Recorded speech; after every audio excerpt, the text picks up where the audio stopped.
noches, bienvenidos como siempre a Opina Bogotá, el espacio para la opinión, el debate y las entrevistas aquí en el Canal Capital, en la televisión pública de nuestra ciudad. Un saludo muy cordial como siempre a toda nuestra audiencia en Bogotá y en las diferentes ciudades del país y también a quienes nos siguen por redes sociales. Para este jueves se ha programado un paro nacional al cual ha decidido sumarse FECODE.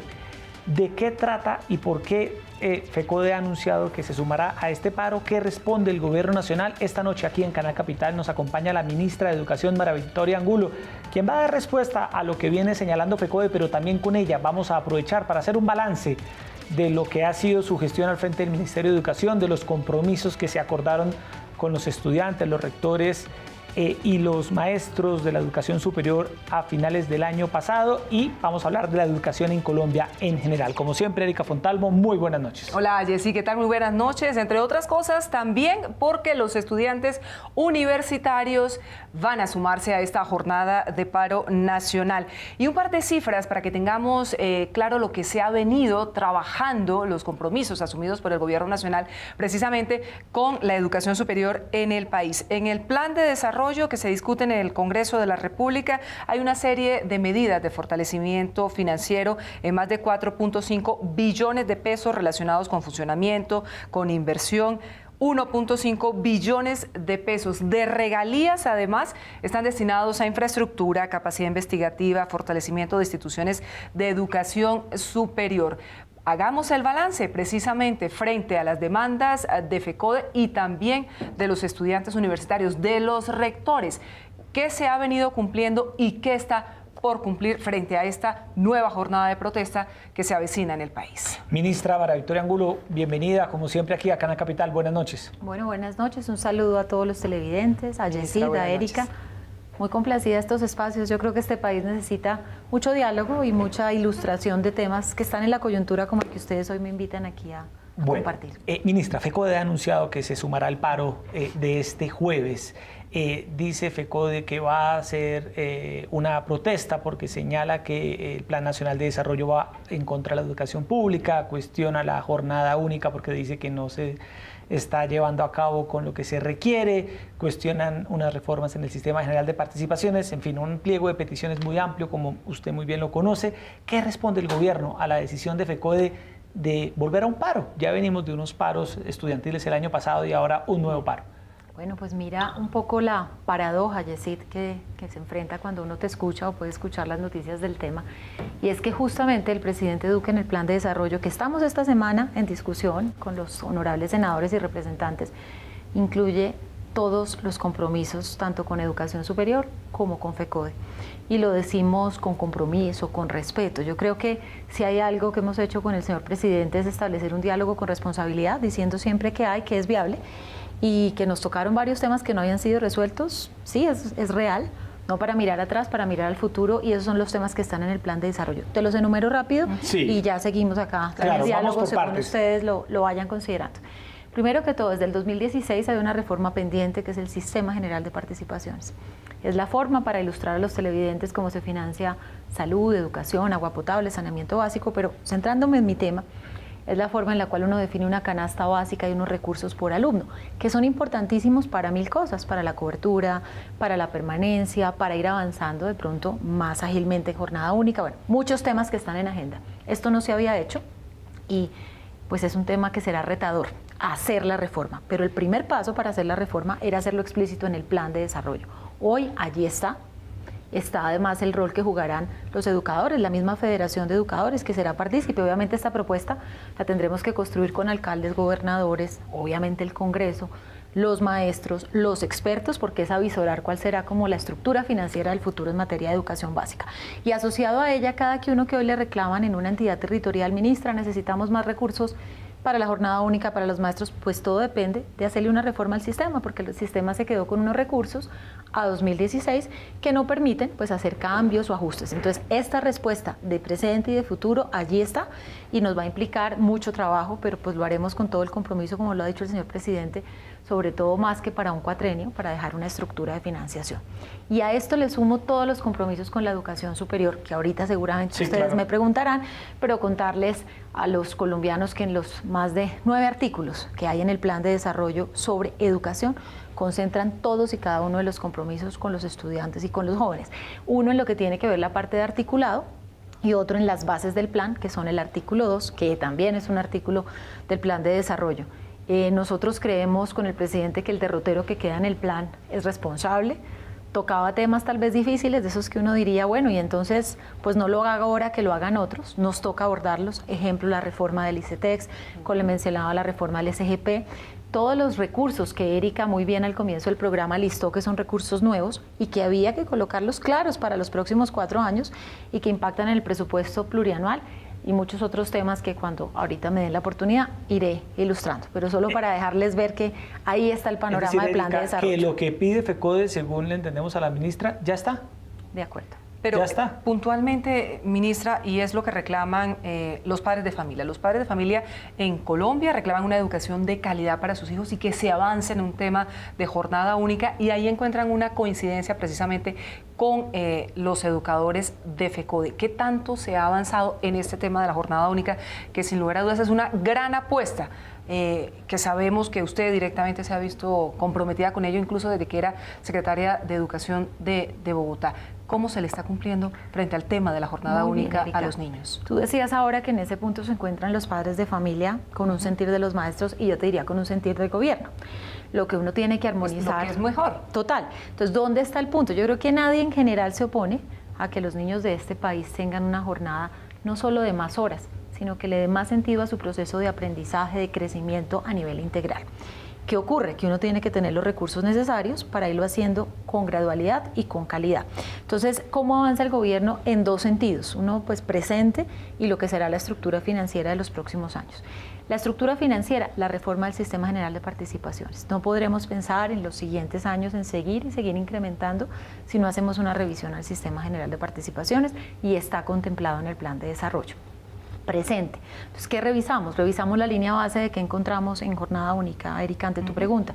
Encontramos cerca del 12% de los estudiantes de colegios públicos, que para darte una cifra está alrededor de 900.000 estudiantes en Colombia, hoy están en procesos de jornada única. Recordemos que una institución puede ir iniciando jornada única por niveles, no tiene que estar toda la institución. Es decir, 90.000, 100.000 estudiantes en jornada única. 900.000. Del total de 900.000 estudiantes de los más de 8 millones que están en el sistema público. Sí, señora. Eso en términos porcentuales se acerca a un 12%. Esa es la línea base. El señor presidente había propuesto desde la campaña meta en jornada única, pero había sido claro en hablar con gradualidad, con responsabilidad y con calidad. Por eso el avance que proponemos en estos 4 años va del 12 al 24%. ¿Y cómo definimos esta cifra? ¿Con base en qué llegamos a ella? Revisando regionalmente las capacidades en que está cada entidad territorial, los recursos adicionales que vamos a invertir para alimentación escolar, los recursos adicionales para infraestructura, contemplados también en el plan, los recursos que tienen que ver pues, con docentes y la transformación pedagógica. Así que si tú me preguntaras, son como 2 vías que van en paralelo para aportarle al país un camino hacia una jornada única. Primero, la meta del cuatrenio con unos recursos asociados al plan de desarrollo y la reflexión que tendremos que dar el año entrante, tal como dice en el plan, de presentar un proyecto de reforma constitucional del Sistema General de Participaciones. Ya sabes que no es de menor envergadura el reto, tenemos que ponernos de acuerdo con varios sectores, pero pues allí está, digamos, el punto de quiebre, sobre todo para visorar un camino a mediano y largo plazo que pueda acompañar los avances del país también en jornada única. Todavía no les vamos a dar cifras, Erika, porque necesitamos pues un estudio responsable de las mismas, que está en el plan, que se va a crear una comisión de alto nivel conformada por el DNP, Ministerio de Hacienda. Ellos 2 lideran los ministerios de los ramos que tenemos que ver con el sistema general, obviamente la Federación de Educadores, los distintos gremios asociados a cada sector, la Asociación de Departamentos, de Municipios, de Gobernadores, porque es como la forma en que la misma descentralización se materializa y requiere de estos recursos para materializarse. Así que será un diálogo amplio, ojalá muy constructivo, porque de él depende que lleguemos a un acuerdo. Durante nunca habrá todos los recursos que uno le daría, claro, pero tenemos que llegar a un escenario viable que le permita al país dar un salto también los próximos años, a seguir con lo que tú dijiste, los papás que anhelan calidad, anhelan obviamente que sus hijos no solo accedan a la educación, sino permanezcan, es decir, que se reduzca la deserción y que cada día en un mundo donde todos queremos un desarrollo integral de las personas en su sentido amplio, el niño pueda tener acceso a temas deportivos, artísticos, culturales y obviamente hoy que estamos en el Día del Idioma, pues algo tan importante como son también los conocimientos básicos importantes en lenguaje, en matemáticas, en ciencias, que construyen como este pensamiento crítico de los estudiantes. Ministra, usted se posesionó en el cargo y enfrentó, Erika, y asumió el desafío de la discusión del futuro de la educación superior, protestas estudiantiles. Usted logró unos acuerdos con los estudiantes, con los rectores, con los profesores el 14 de diciembre del año pasado. Hablemos ahora de ese tema de la educación superior. Han pasado ya 4 o 5 meses. A la gente contémosle en qué están hoy los compromisos con la educación superior del país. ¿Cómo se han venido revisando? Muy Porque bien. sabemos que se han dado algunas mesas de diálogo con estos sectores. Pues contarles a los colombianos, tal vez recordar un poco, esto pasó el 14 de diciembre, y pues un diálogo que fue muy importante, fue respetuoso y tomó siempre un tiempo considerable por la responsabilidad que nos acaecía. Obviamente es muy fácil pues reclamar recursos para sectores sociales porque son vitales, pero obviamente el gobierno tiene que encontrar ese equilibrio entre lo que es viable. Y allí estuvimos hasta que llegamos a un punto en el cual, como dijo Erika, son 1.5 billones de regalías adicionales en estos 4 años.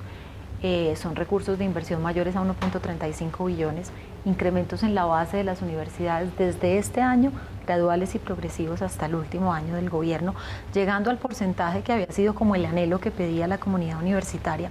Pero asociado a esto, reconocer que en el diálogo tanto gobierno como comunidad de docentes y estudiantes pusimos temas neurálgicos. Entonces salió el tema de la reforma al ICETEX, salió el tema de trabajar con Colciencias muy de la mano en las convocatorias, revisar el tema de las publicaciones científicas, darle un buen espaldarazo a la ciencia y la tecnología, que mejor, este año tenemos el reto de crear el Ministerio de Ciencia y Tecnología.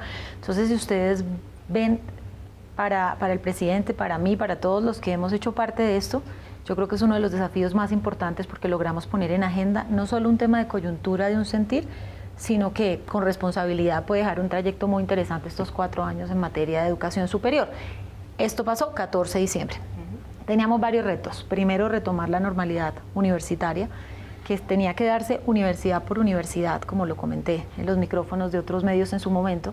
Estaban los jóvenes y los maestros y nosotros mismos contando en qué habían consistido los acuerdos. Ya a final del mes de enero teníamos nuevamente todas las instituciones públicas en un calendario que es un calendario importante y retador este año, porque era acabar el segundo semestre del año pasado, iniciar primero y segundo semestre. La mayoría de ellas ya cursan hoy primer semestre de 2019, ya, y vamos avanzando. Y en estos desafíos se acordó una mesa permanente con resolución, y esta mesa, incluso como está firmada, tenía 3 reuniones en el año claves para revisar en qué iba el tema.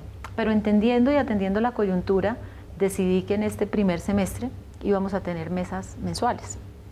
Y eso, pues no solamente por lo que implica para todas las partes de sentarnos a dialogar un día entero, sino de justamente llevar muchos compromisos avanzados a la mesa. Y si ustedes ven, los temas que acabo de mencionar no son menores. No es simplemente pues elaborar un proyecto, sino requieren temas presupuestales, temas de ley, proyectos en el Congreso. Pero se van cumpliendo los compromisos. Se van cumpliendo. Y te puedo hacer un breve resumen entonces. Uno por uno. De los recursos a la base de las universidades, ya el Ministerio de Hacienda hizo todos los traslados que tenía que hacer para contar con ellos y ya estamos a punto ya en esta semana de poder emitir la resolución a las universidades donde ya viene todo el recurso de base para el año 2019. Por otro lado, recursos de inversión ya están todos disponibles y recordemos que los recursos de inversión tienen una parte para pago de pasivos y una para proyectos en el camino que ha pasado. Hemos venido trabajando con los rectores también y obviamente con la mesa, revisando unos indicadores que soy consciente que hay que seguir mejorando y eso lo hemos hablado en la mesa, para que los recursos no solo se distribuyan por el histórico, es decir, como tomar tú una bolsa y el mismo porcentaje que tiene cada universidad asignarlo, sino se decidió, por ejemplo, para este año, que el 2.5 de la base era con histórico y el punto restante era por equidad. Cuanto más traduzcamos esta variable de equidad en indicadores pues tangibles, viables, importantes, le estaremos apuntando a ese tema que es tan crítico en las regiones y es porque hay un bache tan grande entre las universidades más importantes del país y las universidades de región. Entonces también en eso se avanzó y ahí fue bien importante el trabajo en equipo. Inversión, como te decía, ya están los recursos disponibles, entonces ¿dónde está el balón? Si se puede decir así, ¿en qué cancha? En las universidades que están elaborando los proyectos. Primero, en el tema de pasivos nos tienen que dar todas las cifras de pasivos para poderlas cotejar y validar, y lo mismo en el tema de proyectos de inversión. Ahí el SUE, que es el Sistema Universitario Estatal, y los rectores han estado muy activos. Los jóvenes les hemos venido contando cada paso, ellos también dando ideas, ellos quieren como queremos todos, que estos recursos tan importantes se ejecuten con transparencia. Claro. Hemos pedido allí el acompañamiento también a los órganos de control, porque no es solamente reclamar más recursos para la educación superior, sino que se gasten en temas que la comunidad reclama, en temas de formalización de los docentes, que es un tema muy reclamado por los docentes. Mandamos varias comunicaciones a los señores rectores diciendo, bueno, que sea la oportunidad de que estos recursos permitan ir formalizando su planta, proyectos de investigación, proyectos de reforma a nivel incluso de infraestructura, laboratorios y temas tan interesantes como bienestar estudiantil, que es todo lo que acompaña al muchacho. Entonces, esos dos temas que son, diría yo, los más gruesos del acuerdo, van avanzando. Y sigo. Temas de ICETEX, ya se han hecho por lo menos 4 mesas y seguiremos. Ese es el tema que más le agobia. Si vamos por espera un partes, momentico, que yo sí tengo una pregunta frente a lo de inversiones, porque aquí que tratamos ese tema en reiteradas ocasiones, Yesid, muchas personas nos reclamaban, muchos expertos en el tema, incluso también líderes estudiantiles decían, mire, el tema está también relacionado con el déficit en infraestructura. Universidades que se están cayendo, por ejemplo, citaban Totalmente. de manera reiterada el caso de la Nacional. Y ahí ¿cómo para se está salir trabajando, ministra? o sea, no hay que siempre reiterar lugares comunes, sino poner varias opciones. Claro, el tema de la infraestructura es uno de los desafíos que encontramos. ¿Qué recursos hay? Primero te recuerdo que previo al acuerdo había unas estampillas que están destinadas, y particularmente en el caso de la Nacional, a infraestructura. Claramente no es el único recurso necesario. Entonces, ¿qué se puso sobre la mesa que viene a sumarse? Ya les cuento cómo viene avanzando. 1.5 billones, de los cuales 1 billón en 2 años. Recordemos que luego tendremos otra vez presupuesto bienal y seguramente habrán recursos también para la educación. Imagínate lo que es ejecutar 1 billón en 2 años en infraestructura. Es un reto enorme donde casi que se voltea la discusión. Y lo que les digo yo a jóvenes, a los rectores, a los maestros y a mi equipo es: todos tenemos que demostrarle al país que fuimos capaces de ejecutar.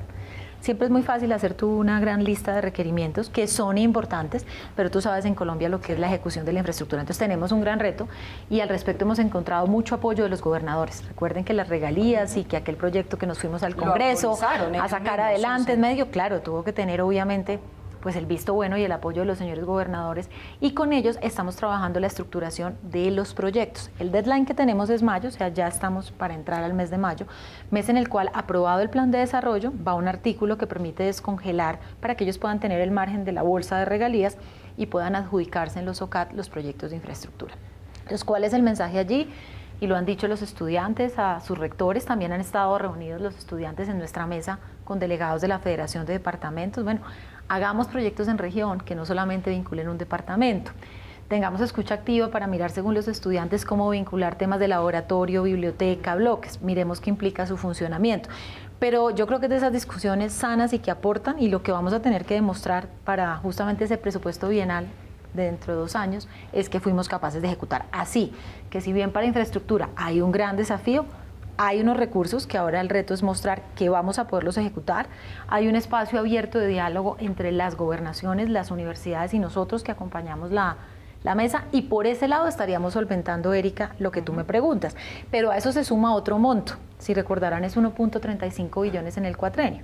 Ese monto tenía una parte para pasivos, porque acuérdense, cuando incluso estuve sentada aquí en este mismo programa, en medio del diálogo con los jóvenes, pues se aludía que había una suma de pasivos que tenían que asumir las universidades, que cómo íbamos a responder. Entonces nosotros dijimos, pues en el plan de desarrollo, y ahí viene el artículo que les mencioné, se va a habilitar en un artículo que yo pueda tener un proyecto de inversión que les permita a las universidades cubrir estos pasivos. Esto ya está incluido en el plan, es decir, con todo este esfuerzo que estamos haciendo y con el apoyo que esperamos tener como hasta el momento de los senadores y representantes, pues aprobado esto, ya inmediatamente comenzamos a recibir las cifras de las universidades para que comience a ser efectivo. Igual, Erika, que otra plata para inversión, porque pensemos que inversión no solo tiene fuentes regalías, también tiene fuentes del recurso del presupuesto nacional, y allí lo que estamos haciendo es como que la institución educativa, recuerden que son técnicas, tecnológicas y universitarias, son 61 porque normalmente solo se habla de universidades, hagan un proyecto integral, donde uno no solo piense en el recurso del año 2019, piense en el cuatrenio, las distintas fuentes y cómo la inversión, porque no solamente va para infraestructura, va para temas de acceso, por ejemplo, a bases de datos y a conocimiento de los estudiantes, formación de los maestros, programas de bienestar y un tema importantísimo que es formalización docente. Ministra, un tema que quisiera que nos detuviéramos, Erika, porque es de enorme interés para estudiantes, para padres de familia, tiene que ver con el ICETEX. tenemos entendido que viene algo y de pronto quizás usted no pueda entrar en los detalles del caso, pero ¿qué diagnóstico tiene usted del ICETEX y el gobierno qué está pensando? Bueno, muy bien. En la mesa y en el pacto que se trabajó con los jóvenes y con los maestros quedó claro que el ICETEX requería una reforma integral. El primer paso era no solamente hacer las mesas, sino consignar en el plan de desarrollo, y así quedó muy detallado en las bases del plan, artículo 2, que se adelantará una reforma integral que pasa por temas de gobernanza, por temas de la estructura misma de financiera, de dónde vienen las fuentes, qué tasas va a manejar, cómo trabajar con todo el esquema de deudores anteriores, entendiendo que es recurso público, ¿no? Entonces uno no puede llegar al extremo porque por agradar decir, bueno, ahora entonces simplemente condonamos todo, sino cómo le logramos al país un esquema, porque yo no solo tengo que pensar en los estudiantes que hoy tienen un compromiso con la entidad, claro, ellos son un foco, tengo que pensar en el futuro. Y es claro que el componente de crédito educativo es uno que debe estar en la agenda, hay muchos más, por eso este gobierno le ha dado todo el espaldarazo a la educación pública, pero no puede desconocer que el crédito educativo es un componente importante. Entonces, decirles a las familias, ya comenzaron las reuniones de trabajo con la Mesa de Educación Superior, pero además ICETEX tiene agenda con diversas mesas, que así fue el compromiso. Incluso hay una subcomisión creada en el Congreso de la República, hay una mesa con padres de familia y estudiantes de las asociaciones que hay representados, con técnicos, con académicos, pues porque hay distintas ideas en cómo hacerlo sostenible, cómo hacer unas tasas más manejables y cómo hacer una entidad que pueda seguir existiendo y apoyando a muchos estudiantes en Colombia en el acceso a la educación superior. Ahí vamos, aprobado el plan de desarrollo, que es pues muy necesario para ello.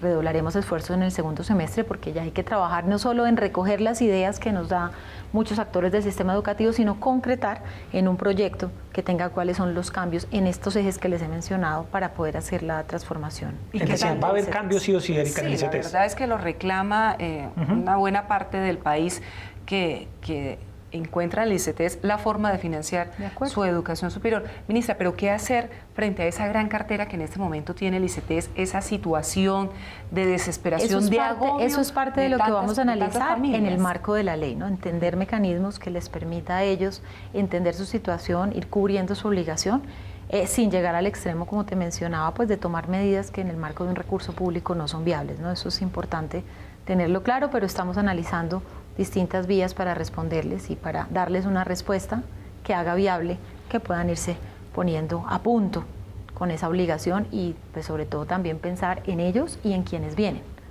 que sus papás, y seguramente que nos están viendo, pues muchos de ellos tienen en el ICETEX una puerta de entrada a la educación superior y tenemos que lograrlo.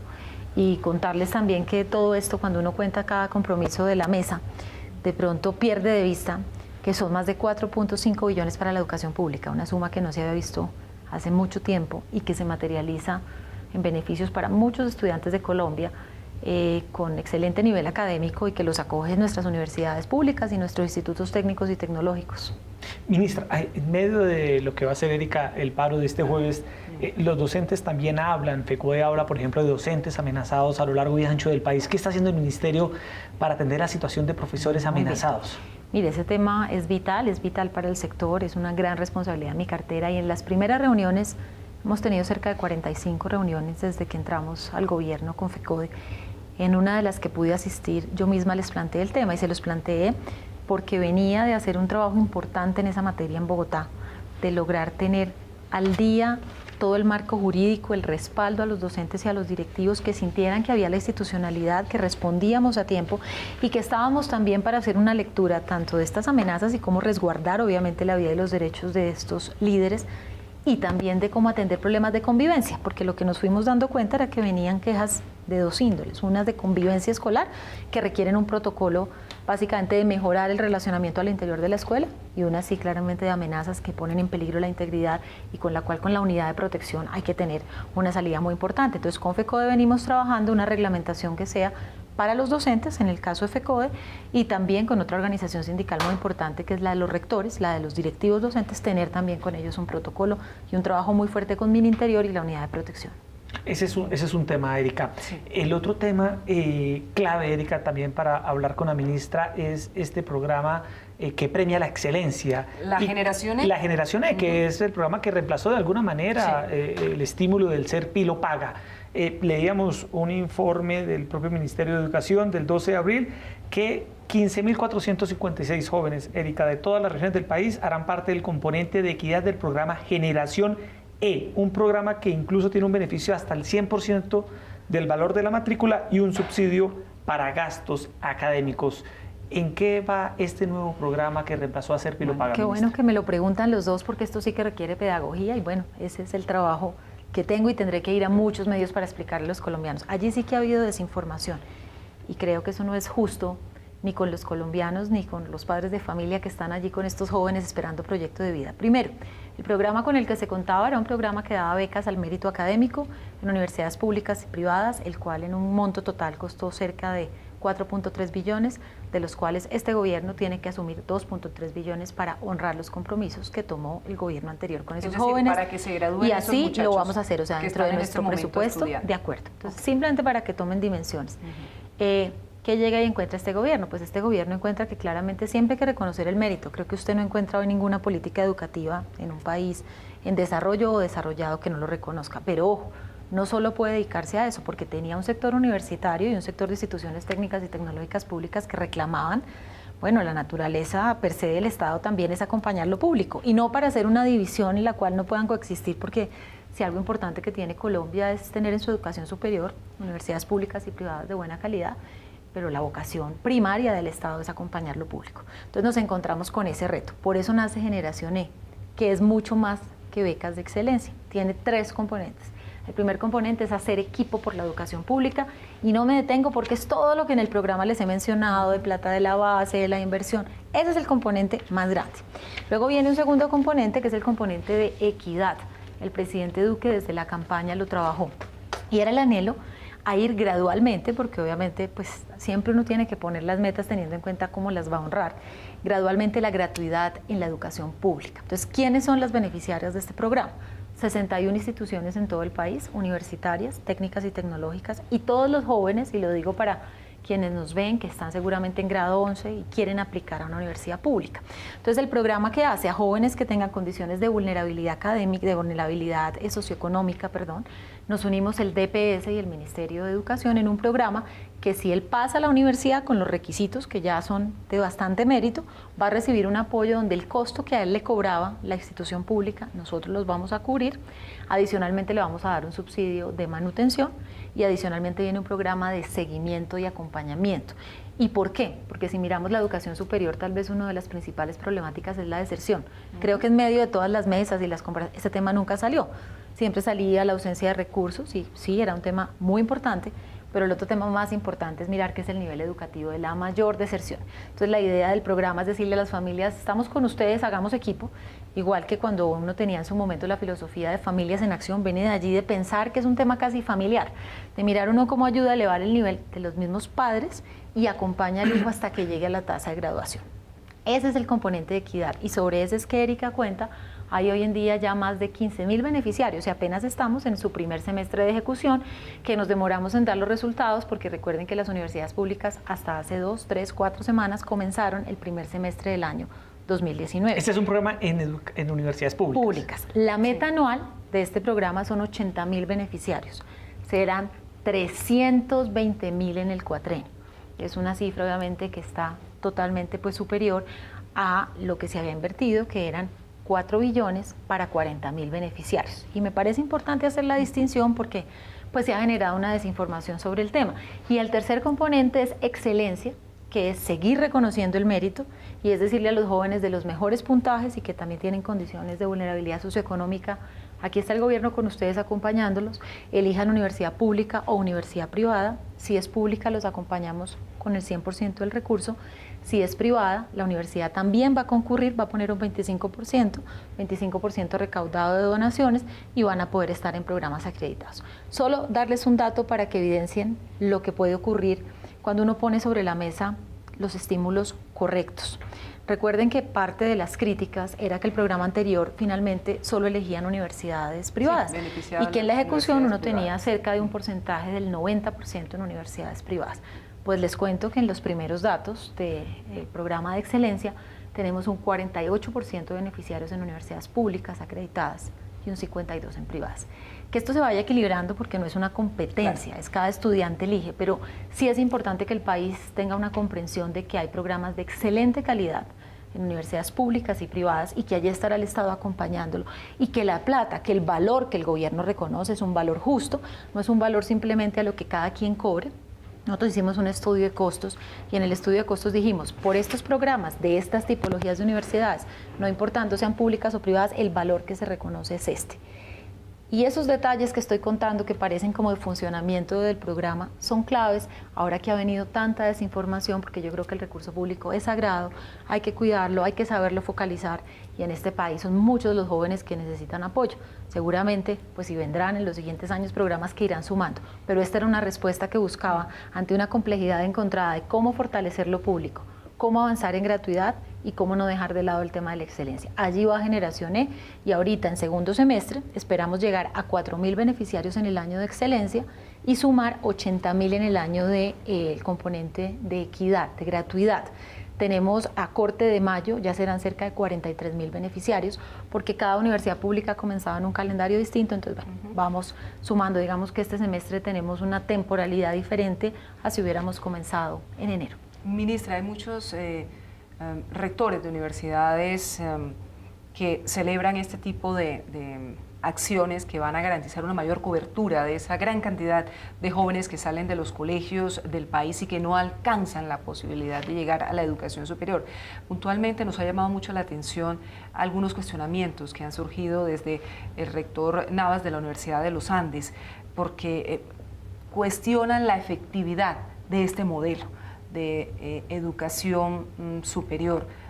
¿Qué decirle a esos cuestionamientos que, como usted bien señala, generan alguna confusión entre los padres de familia, advirtiendo que si era mejor ser Pilo Paga, que por qué acabaron ser Pilo Paga, a quién están realmente beneficiando en ese momento en el gobierno de Iván Duque con este programa, con Generación E? Bueno, de acuerdo.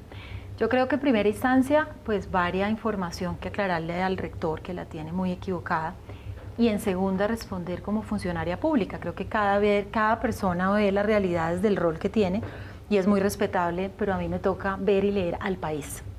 ¿Y el país cuál era la realidad que tenía? Una realidad de unas universidades públicas que son buenas, que necesitan apoyo y que le dan muchas oportunidades, unas universidades privadas también de excelente calidad que se han sumado a los programas y un recurso público que siempre queremos que vaya gradualmente aumentando, pero que uno tiene que ser realista y decir, bueno, ¿cómo vamos a asignar ese recurso público? Focalización, vulnerabilidad de los estudiantes, pues yo creo que es un requisito sine qua non. Mérito, que lo menciona el doctor Navas, claro, es un requisito sine qua non, está la línea de la excelencia. Él mencionaba unos números y invitaba a los colombianos a decir que se le habían acabado las oportunidades a los buenos estudiantes. Es importante aclararles que no, que anualmente son 4.000 de excelencia, 16.000 en total, que estos pueden escoger universidades públicas y privadas. Este 48-52 que les conté deja ver que escogieron universidades como los Andes, pero también escogieron la Nacional, pero ahora hay un estímulo a quien escoja la universidad pública, ministra, hay un estímulo. Claro, se pusieron estímulos sobre la mesa para comenzar a ver, pero si me permites decir para acabar sí, la argumentación, y si bien está el mérito, está el tema de reconocer la vulnerabilidad socioeconómica, no se puede perder de vista que el mérito no es solamente de quien ingresa a estas universidades de alto nivel, que son buenísimas, sino que en general el acceso a una universidad pública toda exige gran mérito. Ustedes saben los procesos individuales que tienen de admisión. Y si vamos a hablar de números, pues y él estaba mencionando un total de 40.000. Aquí estamos hablando de un total de 336.000 beneficiarios. Yo creo que a este debate hay que hacerlo sin pasiones, sino con mucha objetividad. Tenemos universidades magníficas en Colombia, privadas y públicas, claramente como la que el doctor Navas representa, que es una universidad de excelente calidad, pero las públicas necesitaban y necesitan el apoyo. Ahí estamos y estamos también trabajando con las privadas. Y yo creo que el debate no es la plata hacia quién va, yo creo que el debate es cómo acompañamos más estudiantes en Colombia a tener un tránsito efectivo y un tránsito que no solo le permita ser aceptado en las mejores universidades del país, que maravilloso, sino graduarse, que era el tema que hablábamos de deserción. Bienvenidas todas las sugerencias para complementar el programa, estamos muy abiertos y hemos encontrado mucha receptividad de muchos rectores de universidades públicas y privadas. Yo creo que esta conversación entre los mismos directivos de las públicas y privadas nos agrega valor. Estamos a puertas de hacer toda una renovación del tema del sistema de aseguramiento de la calidad, Cada vez que subamos como el derrotero, también le estamos planteando a todos los jóvenes de Colombia que ingresarán a mejores universidades públicas y privadas. Y más que abrir, Erika, una gran controversia, yo creo que el país está invitando es a sumar. Que son 336.000 beneficiarios, esos son. Esa es la meta, está consignada en el plan.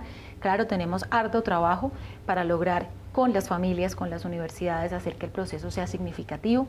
Me imagino que obviamente viene la pregunta, ¿y cómo van a hacer este acompañamiento? Y es cierta la pregunta, es el desafío que tenemos con el DPS. Creo que el DPS, si de los mayores aprendizajes que tiene, es desde Familias en Acción y Jóvenes en Acción, un acompañamiento integral a las familias en cómo la educación misma les cambia la vida.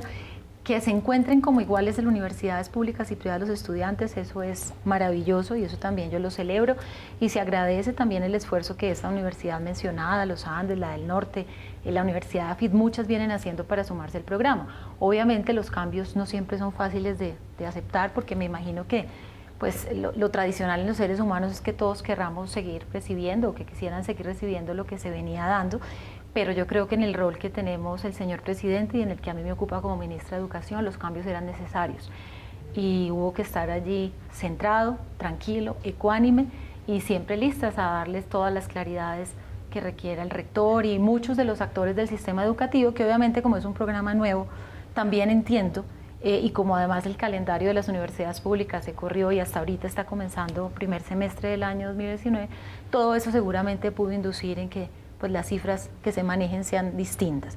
Así que el reto este semestre y el próximo, como me lo dice siempre el señor presidente, es comuniquemos más, vayamos a las regiones, hablemos mucho más con nuestros rectores de todo esto que implica el programa Generación E. Pero, Erika, qué paradoja, ¿no? Usted refería a una crítica, un cuestionamiento del rector de los Andes, la universidad privada por excelencia del país, porque supuestamente del ministerio se está privilegiando la educación pública y desde el sector público le dicen a la ministra se está privatizando la educación oficial. Y de hecho, ministra, dicen que solo hay reuniones y que el Plan Nacional de Desarrollo atenta contra la educación pública. Es una paradoja. ¿Cómo usted como ministra lidia con esta balanza? Usted lo ha definido muy bien, Yesid. Yo creo que a nivel educativo y pues bueno, todos los expertos que hay en Colombia, que les tengo gran respeto, saben que cuando uno ya está de este lado, del lado de la política pública, pues uno, más que trabajar solamente con la pasión de los argumentos, trabaja con las realidades de las cifras. Y pues, ¿en qué me baso yo para dar la argumentación y la defensa? No solo lo que está escrito en el plan, sino los recursos del plan plurianual y pues el espaldarazo que se le da a la educación pública es toda, a todo nivel. La reforma al Sistema General de Participaciones, cuéntenme para qué es, para fortalecer la educación pública de preescolar básica y media. Todos los cambios y ajustes en preescolar y primera infancia son obviamente del sistema público. El compromiso que se pactó con los estudiantes y los maestros que está consignado en el plan es para la educación pública. Cuando usted habla de darle un espaldarazo a la ciencia y la tecnología, crear un ministerio, está dándole un andamiaje aún más grande a lo público para dar un derrotero, obviamente siendo consciente que el sistema es un sistema de universidad pública y privada y seguiremos en una dinámica y no se trata de enfrentar para nada. Yo creo que el país ha construido mucho desde una unión y un encuentro entre este sistema público y privado, pero desde ponerse uno en el rol que como gobierno a mí me acaece una responsabilidad de tener una educación pública fortalecida y para más estudiantes. Sabemos que en cualquier país en vías de desarrollo o desarrollado, si a usted le preguntan por bienestar, el mayor diferencial siempre es, bueno, ¿y cómo está la educación superior pública? Entonces yo creo que esa es la mayor bandera, es una paradoja que dependiendo del actor con el que usted habla.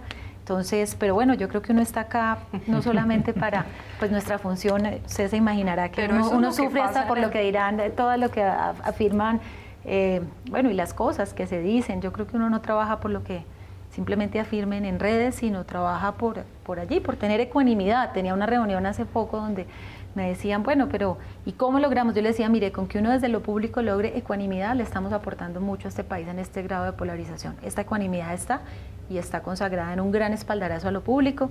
No hay un desconocimiento de lo que lo privado le aporta al país, pero pues esta paradoja se vive día por día, dependiendo de la audiencia donde usted va. País, es lo que quería sumar a este debate, que es realmente interesante porque nos lleva a mirarnos también frente a que, claro, existen una gran cantidad de necesidades, ministra, y más en el sector educativo, que están a la espera de ser resueltas, pero hay que valorar lo que se ha venido haciendo y sobre todo en la medida en que se van ejecutando todos esos objetivos que se han propuesto, pues evidentemente buscar aún mucho más, como lo que están haciendo ahora con la misión de sabios. Aquí hemos tenido varios de esos sabios. Ha estado el profesor Reynolds, el inventor del marcapasos, brillante, absolutamente brillantes. Moisés Wasserman también estuvo con nosotros. Hace el doctor tiempo Ginás. habíamos hablado con el doctor Rodolfo Ginás. ¿Cómo va eso? ¿Cuáles son sus expectativas? Porque realmente la selección es notable y fijamos y ciframos nuestras esperanzas en lo que puedan aportar. Erika y Yesid, que pues en medio de estas conversaciones de temas que yo sé que ustedes me tienen que preguntar, son de coyuntura, son importantes, pero no olvidemos temas de fondo, y eso es la misión de sabios. El señor presidente, desde tal vez 20 días antes de posesionarse, tuve la oportunidad de acompañarlo a la Academia de Ciencias, y allí había una gran deliberación sobre pues, el estudio que en su momento entregó la misión, y aquello que pues, en muchos escenarios se dice, y obviamente es que pues, no se acogieron todas las recomendaciones y que como país nos falta mucho. Entendiendo eso, que cumplía 25 años, todo lo que eso implicaba, el presidente les dijo, hagamos el esfuerzo de plantear una continuación, una nueva misión de sabios, como se le ha denominado, respetando muchísimo el trabajo de quienes hicieron parte de esta misión de sabios. Y ustedes ven entre las personas que la señora vicepresidenta, el director de Colciencias, el señor presidente definieron, ustedes mismos lo han dicho, que hay personajes pues, de una importancia notable, son pues, unos prohombres de la ciencia, del país social, de las que saben leer las dinámicas políticas, societales. Y en este caso, que también se presentaba hace un debate hace unas semanas de, bueno, ¿y qué tiene de diferente? Y si sí está leyendo lo que le va a pasar a la educación. Y un poco la respuesta del presidente y la vicepresidenta es, se hizo en torno a 8 ejes, porque obviamente a hoy, ¿cómo no hablar del tema de las ciencias del mar? O cómo no hablar de nanotecnología, pero también cómo no hablar de las ciencias humanas. Y contarle a quienes nos siguen que, bueno, vamos a comenzar a generar mucha más información, porque sé que no hemos comunicado todo el detalle, ustedes han traído acá invitados, pero no se imaginan lo enriquecedor que es poder asistir a estas reuniones y ver, Erika, que estas más de 48 personas notables de la ciencia están participando, pero que muchos decanos, maestros, estudiantes de las universidades lo están haciendo. Vamos a tener un evento muy importante en junio con estudiantes, vamos a tener una reflexión en torno a educación, ciencia y tecnología, que va a ser parte de nuestro plan sectorial, que va mucho más allá de 4 años. En suma, lo que les digo es, hay una responsabilidad seria por recursos, por reformas, por hacer una reflexión ecuánime, respetuosa y por tener en cuenta el porvenir, porque en educación no solamente son preguntas del corto plazo, sino cómo vamos haciendo los cambios al sistema educativo. Eso es la misión de sabios, está allí todo el tiempo la señora vicepresidenta, el presidente, el doctor Diego Hernández, un coequipero maravilloso que está hoy trabajando en la transformación al Ministerio de Ciencia y Tecnología, que es otro de los valores agregados del plan, que responde a un proyecto aprobado en el Congreso de la República que lo crea, y ya el plan de desarrollo incorpora todo lo necesario para que al final de año le estemos contando al país también. Eso sí que es un reto, nuevo, el ministro o la ministra que asuma esa transformación cartera de conciencias en el Ministerio de la Ciencia. Ministra, se nos acaba el tiempo, pero una última pregunta o un espacio para que le envíe un mensaje a FECODE. ¿Cuántos estudiantes se van a quedar sin clases este jueves en todo el país, más o menos, ministra? Del sistema público son más de 8 millones de niños y jóvenes, y yo diría que el mensaje, Yesid, lo envío a los maestros, a los directivos, obviamente cuerpo directivo de FECODE, pero a toda la sociedad colombiana. Si hay un tema que nos debe unir en este momento de gran polarización en el país, es la educación. Hay un trabajo serio y responsable, creyentes del diálogo y la escucha. Estamos en este momento con las mesas instauradas con FECODE, seguimos en diálogo jueves, viernes, vamos hasta mediados de mayo. Creo que a este país le conviene que hagamos este trabajo serio por esos niños y esos jóvenes, por la dignificación de los maestros. Encuentran un gobierno que ha tenido la gallardía, la escucha, la generosidad de sentarse, de entender que aprendemos en conjunto y de proponerle al país unas propuestas que hoy ellos reclaman, que están en el plan de desarrollo. Entonces, invitarlos a que pues, nos unamos en estas discusiones. Desde mañana estaremos en el Congreso. Han tenido muy buena receptividad por parte de los senadores y los representantes. Saquemos esto adelante. Muchos retos, eso implica luego sacar proyectos, en fin, pero bueno, eso yo creo que es lo más diferenciador que hace la educación, una nueva forma de progresar, de comunicarnos, de entendernos a pesar de la diferencia y aportarle a este país que tanto lo necesita. Bueno, pues ministra, la mejor de las suertes, porque sabemos de su calidad profesional, de su compromiso con la educación, sabemos de los enormes retos que tiene por delante, pero vemos que usted le ha puesto la cara a los temas, a los problemas, ha logrado avances y le deseamos como siempre la mejor de la suerte, ministra. Muchas gracias, Erika y Yesid, y a todos los televidentes. Bueno, La ministra, la educación sí, transforma vidas y así eso es, es lo que una cartera nada realmente, fácil, Erika. lo que realmente todos debemos tener absolutamente claro para tomar conciencia frente a este tema. Muchos padres de familia van a estar muy molestos, sin duda. El día jueves otros acompañarán a los señores de FECODE, pero más allá de cualquier asunto coyuntural, como dice la ministra, hay que tener una visión a largo plazo frente al tema de la educación, porque es realmente lo que puede marcar la diferencia en nuestro país de aquí a los próximos años. Así es, a todos ustedes como siempre, gracias por estar aquí en Opina Bogotá de Canal Capital. Los invitamos a seguir en sintonía de la televisión pública de nuestra ciudad y como siempre, mañana una nueva cita aquí a las 8:30 de la noche para conversar y discutir los temas que le interesan a Bogotá y al país. Muy buenas noches. Muchas gracias.